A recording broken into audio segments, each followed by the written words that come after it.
கை காட்டும் அம்மம்மா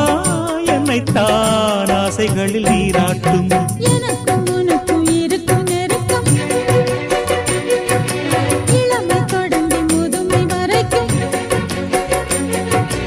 இரவும் பகலும் உறவை வளர்க்கும் இடையில் இருக்கும் தடையை தகர்க்கும்